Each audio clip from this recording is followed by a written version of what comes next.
Hello everyone, welcome back to bio world. Myself Arpita थे और आज हम लोग डिस्कस करेंगे 2024 के बेसिक बीएससी नर्सिंग के पीवाईक्यूज।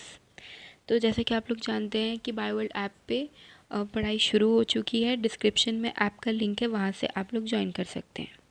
तो स्टार्ट करते हैं क्वेश्चन नंबर 1 से। पहले हम लोगों ने 2025 का क्वेश्चन पीवाईक्यूज कंप्लीट कर लिया था।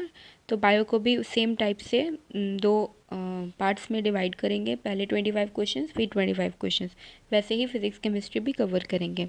तो पहले बायो। तो question number 101, in human being which of the following is basically long tube that extending from mouth to anus. तो क्या बोल रहा है कि कौन सी एक लंबी नाली है जो मुंह से गोदा तक फैली हुई है ना, एनस तक, माउथ टू एनस तक फैली हुई है। तो बहुत ही इजी आंसर है, एलिमेंट्री कनाल, आहार नली। ठीक है, आहार नली। तो ये सब तो होगा ही नहीं। नेजल कनाल, ऑडिटरी बक्कल कनाल, बहुत इजी क्वेश्चन है, इससे सबका ही सही होगा। ठीक है, फिर why does our mouth water when we eat something we like. जब हम कुछ पसंद करते हैं तो हमारे मुंह से पानी क्यों आता है। जैसे कि जिसको जिसको मोमोज़ पसंद है, अगर सामने मोमोज़ का स्टॉल लगा है तो किसको किसको सलाइवेशन होता है। या फिर गुपचुप पसंद है, जो भी खाने को पसंद है, अगर वो सामने रख दिया जाए तो मुंह में पानी आता है ना, उसको क्या कहते हैं, सलाइवा कहते हैं। तो क्यों होता है, due to the secretion of saliva by the salivary glands, है ना। क्यों होता है, लार ग्रंथियों द्वारा लार के स्राव के कारण, ठीक है, स्रोत के कारण। तो मतलब कि सिक्रीशन होता है सलाइवा का, है ना, सलाइवा निकलता है। फिर which of the function of mucus, what is the function of the mucus in the stomach. क्या कह रहा है, पेट में म्यूकस का क्या कार्य है ना, क्या कार्य है, क्या काम है। तो क्या काम होता है म्यूकस का, to neutralise the acid, to help the absorption of nutrient, to digest carbohydrates, या फिर to protect the inner lining of the stomach from the acidic environment. इसका क्या मतलब है, न्यूट्रलाइज एसिड मतलब समझ में आ रहा है कि एसिड को बेअसर करना, है ना। एसिड को कैसे बेअसर कर सकते हैं, एसिड में अगर बेस डाल दे तो वो न्यूट्रलाइज हो जाएगा।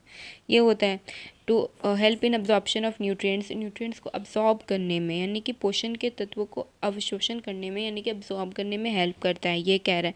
या फिर कार्बोहाइड्रेट्स को पचाने में हेल्प करता है, या फिर पेट की अंदरूनी परत को अम्लीय वातावरण यानी कि एसिडिक वातावरण से बचाने के लिए। तो इसका यही होता है, ठीक है।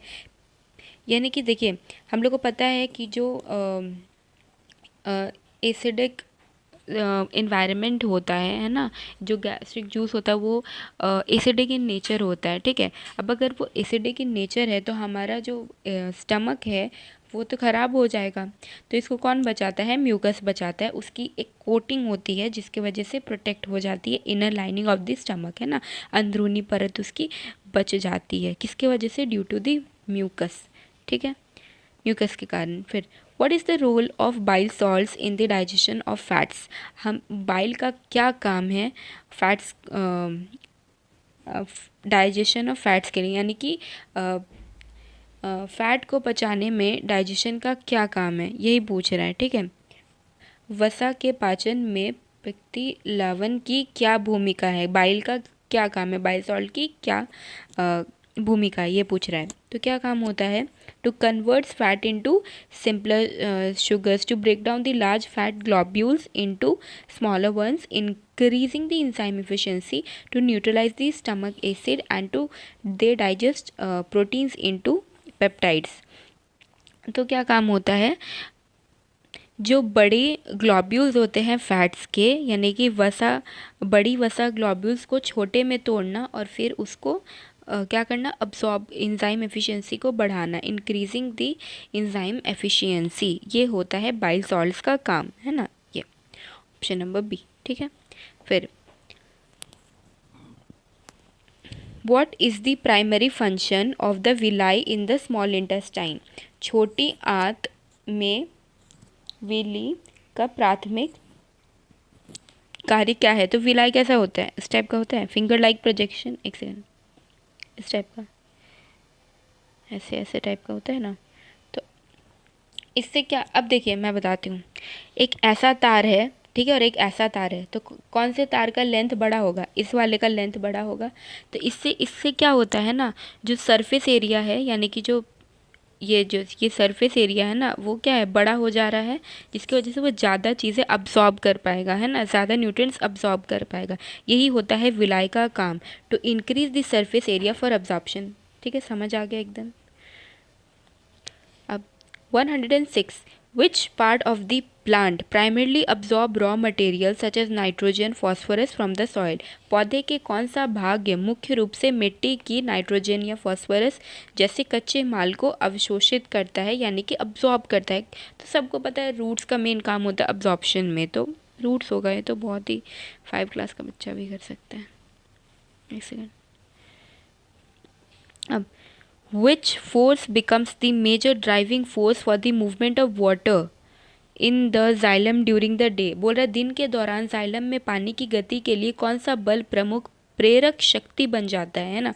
जैसे कि ये जाइलम है, ठीक है, ये जाइलम है सपोज, ठीक है, और क्या हुआ कि यहाँ पे ये पानी भर गया है। पानी को कौन सा चीज़ जो है वो ऊपर की ओर ले जाएगा? तो जैसे कि हम एक चीज़ इमेजिन करते हैं, ठीक है, जैसे कि सपोज़ यहाँ पे एक कोको कोला का बॉटल है, बहुत ही गंदा डायग्राम बन जाएगा शायद। देखो यहाँ पे सपोज़ एक कोको कोला का बॉटल है, ठीक है, और क्या हुआ कि कोई भी सपोज़ यहाँ पे बॉटल है, यहाँ पे एक ड्रिंक है, ठीक है, कोई भी ऐसे, समझ में आया? ड्रिंक है यहाँ पे। अब क्या हुआ,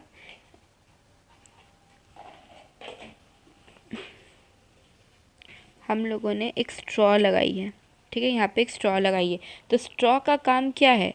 स्ट्रॉ का काम क्या है कि वो जो क्या कहते हैं,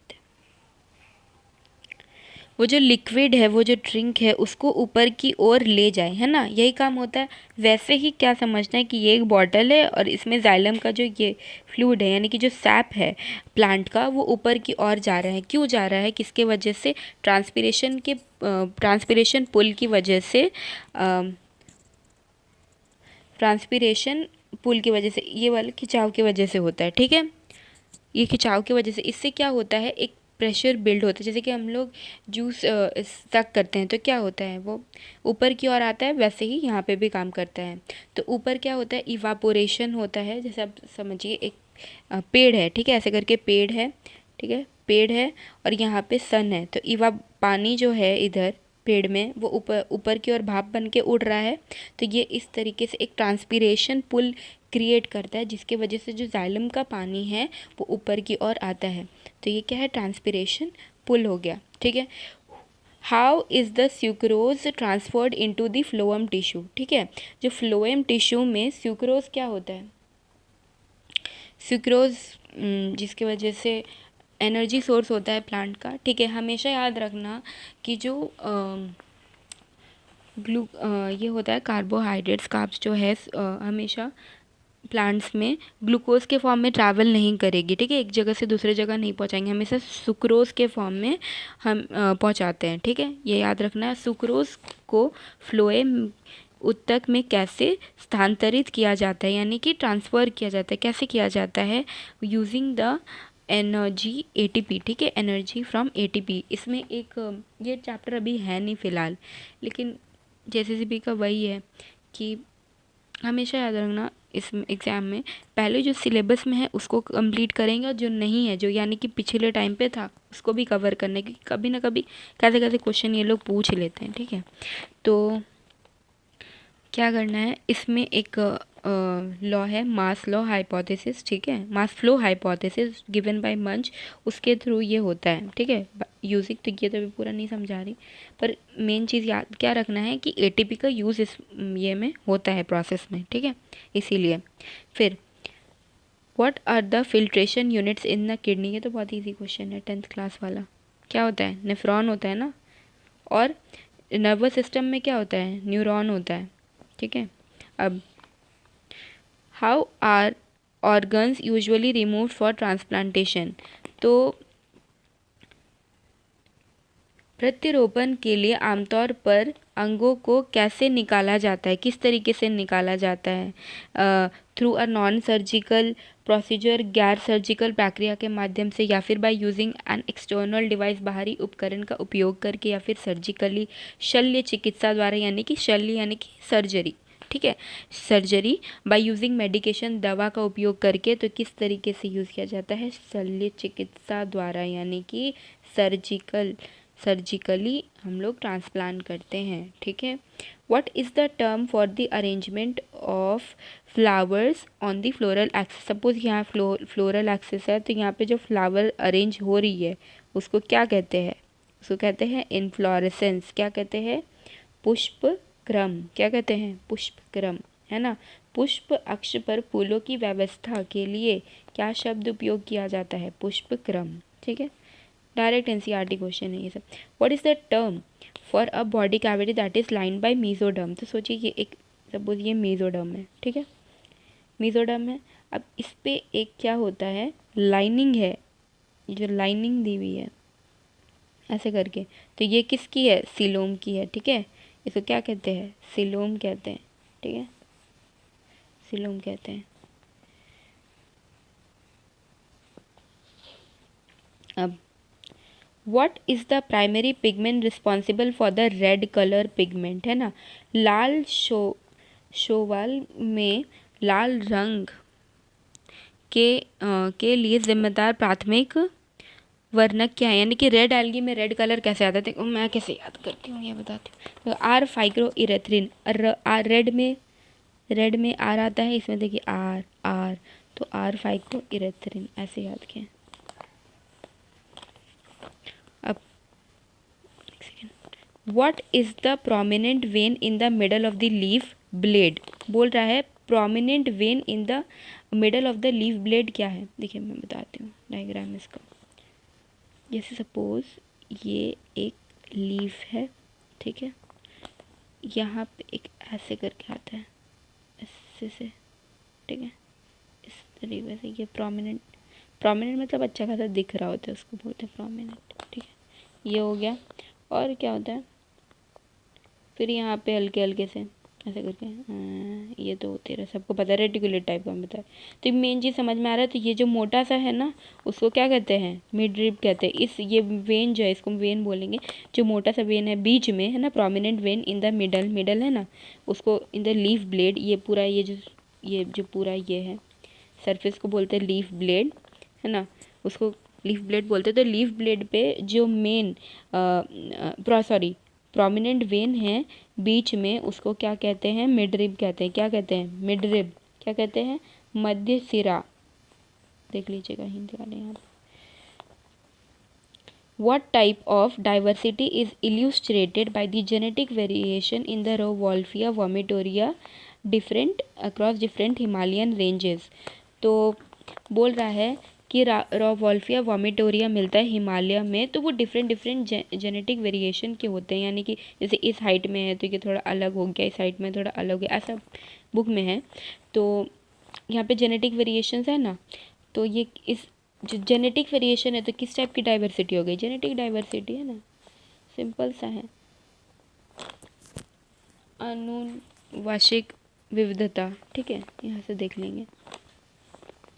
फिर वो which fatty acid has 20 carbon atoms including the carboxyl. ये बायोमॉलिक्यूल्स का, ठीक है, बायोमॉलिक्यूल्स एक ऐसा चैप्टर है जो कि केमिस्ट्री में भी है और बायो में भी है। तो अच्छे से करना है ये चैप्टर, क्योंकि फिर हम लोग दोनों सब्जेक्ट से मार्क्स उठा सकते हैं, है ना, इस वजह से। तो कौन सा है जो कि कौन सा फैटी एसिड है जिसमें कि 20 कार्बन एटम्स होते हैं कार्बोक्सिल कार्बन को इंक्लूड करके, मतलब कार्बन जो मेन कार्बन है इधर कार्बोक्सिल कार्बन को इंक्लूड करके, ठीक है। तो कौन सा होता है, अराकिडोनिक एसिड, है ना, अराकिडोनिक एसिड होता है। तो ऐसे करके आप लोग सबका याद करना, पाल्मेटिक में कितना होता है, ओलिक में कितना होता है, लिनोलेनिक में कितना, ये सारा एनसीईआरटी में ही दिया हुआ। जैसे कि पाल्मेटिक का कितना होता है, 16 कार्बन होता है, वैसे ही ओलिक और लिनोलेनिक का आप लोग देखेंगे, और यही होमवर्क है, ठीक है। फिर what are proteins composed of. Proteins में क्या प्रोटीन्स कैसे बने होते हैं, किस टाइप से, तो पॉलीपेप्टाइड्स, है ना, पॉलीपेप्टाइड्स। अब what are polysaccharides composed of? तो पॉलीसैकेराइड किसे बने होते हैं? पॉलीसैकेराइड बने होते हैं लॉन्ग चेन्स ऑफ शुगर, है ना, शक्कर की लंबी श्रृंखला, शुगर्स की लंबी श्रृंखला, वही लंबी श्रृंखला मतलब क्या? Long chain. तो शुगर की लंबी चेन, लॉन्ग चेन से कार्बोहाइड्रेट्स पॉलीसैकेराइड्स बनते हैं। कार्बोहाइड्रेट्स वैसे ही बनते हैं मतलब कि कार्बोहाइड्रेट्स भी एक टाइप का पॉलीसैकेराइड ही हुआ ना। फिर which of the following are substituted purines? तो कौन से सब्सटीट्यूटेड प्यूरिन है? तो एडेनिन और गुआनिन सब्सटीट्यूटेड प्यूरिन होते हैं, जबकि एडेनिन, गुआनिन और साइटोसिन, यूरासिल और थाइमिन ये पिरिमिडीन में आता है, ठीक है, पिरिडीन में। अब हाउ मेनी सब units makeup the adult human haemoglobin? ये तो सबको पता है, 4। Very easy question. 4 हीमोग्लोबिन के यूनिट्स होते हैं, सब यूनिट्स होते हैं एक हीमोग्लोबिन में, है ना। अब which substances are taken in by autotrophic organism during photosynthesis? तो फोटोसिंथेसिस के टाइम में 2 ऐसी कौन सी चीज़ें हैं जो ली जाती हैं ऑटोट्रॉफिक ऑर्गेनिज्म के थ्रू जब फोटोसिंथेसिस कर रहा होता है? तो क्या लिया जाता है? कार्बन डाइऑक्साइड और वाटर लिया जाता है। सबको पता है, बचपन से पढ़ते आ रहे हैं कि हम लोग ऑक्सीजन लेते हैं, यानी कि जो ह्यूमंस है, एनिमल्स है, वो क्या लेते हैं? ऑक्सीजन लेते हैं, और प्लांट क्या यूज़ करते हैं? Carbon dioxide. तो ईजी है, और वाटर, ठीक है। क्यों लेते हैं ये भी पता होना चाहिए, क्यों लेते हैं। C4 साइकिल पढ़ा है कि नहीं? उसमें है ना, फोटोसिंथेसिस में यूज़ करते हैं। अब why carbohydrates utilise during photosynthesis? बोल रहा है पौधों के प्रकाश संश्लेषण के दौरान कार्बोहाइड्रेट्स का उपयोग क्यों किया जाता है? तो सब देखिए, कार्बोहाइड्रेट का यूज़ क्यों जाता है? मेन पर्पस ही क्या है, चाहे प्लांट हो कहीं भी हो, क्यों यूज़ किया जाता है? फॉर प्रोवाइडिंग एनर्जी, ऊर्जा के लिए, है ना, ऊर्जा प्रदान करने के लिए, अगर मान के जो भी है ऊर्जा के लिए की जाती है, ठीक है। अब स्टोमेटा, ये भी क्लास 6 का क्वेश्चन है। स्टोमेटा क्या होता है? टाइनी पोर्स होते हैं on the surface of the leave, जिसके थ्रू क्या होता है? गैसियस एक्सचेंज होता है ना, लीव्स में। Which of the following is an essential element used in the synthesis of proteins and other compounds? तो क्या बोल रहा है?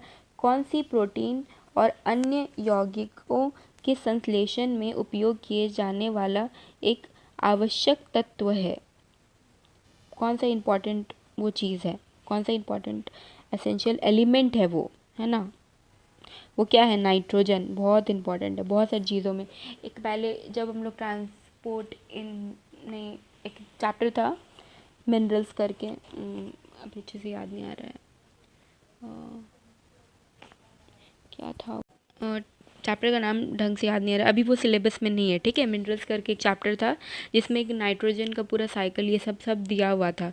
तो उसमें हम लोग को पता चलता है कि नाइट्रोजन का बहुत ही इम्पॉर्टेंट रोल होता है for the growth of the plant. तो अगर वो अच्छे से पूरा नहीं होता है प्लांट में तो बहुत सारी बीमारियां होती हैं प्लांट को, है ना, बहुत इम्पॉर्टेंट है। फिर which of the following is an example for organism to break down the food material outside their body and absorbing it? तो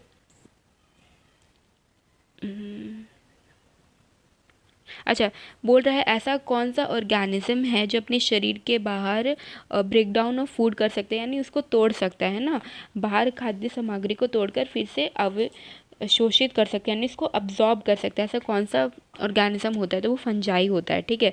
फंजाई के पास एज ब्रेड मोल्ड्स ईस्ट, इनके पास ये पावर होती है जो हमारे बॉडी मतलब हमारे नहीं, वो अपने बॉडी के बाहर क्या करते हैं, उसको तोड़ सकते हैं और अब्जॉर्ब कर सकते हैं। जैसे कि वो एक केमिकल टाइप का कुछ सिक्रीट करते हैं, ठीक है, फूड पे, और उसके बाद फिर वो उसको अब्जॉर्ब करते हैं। तो ये फंजाई में होता है, ठीक है। तो इसी तरह हम लोग का ये कंप्लीट हो जाता है पार्ट 1, है ना, बायो का 2024 का, है ना। तो बायो वर्ल्ड ऐप पे सभी क्लासेस शुरू हो चुकी हैं। डिस्क्रिप्शन में ऐप का लिंक है। एग्ज़ाम पास आ रहा है, बहुत अच्छे से तैयारी करो, ठीक है, और क्रैक कर लो, ठीक है। Thank you very much.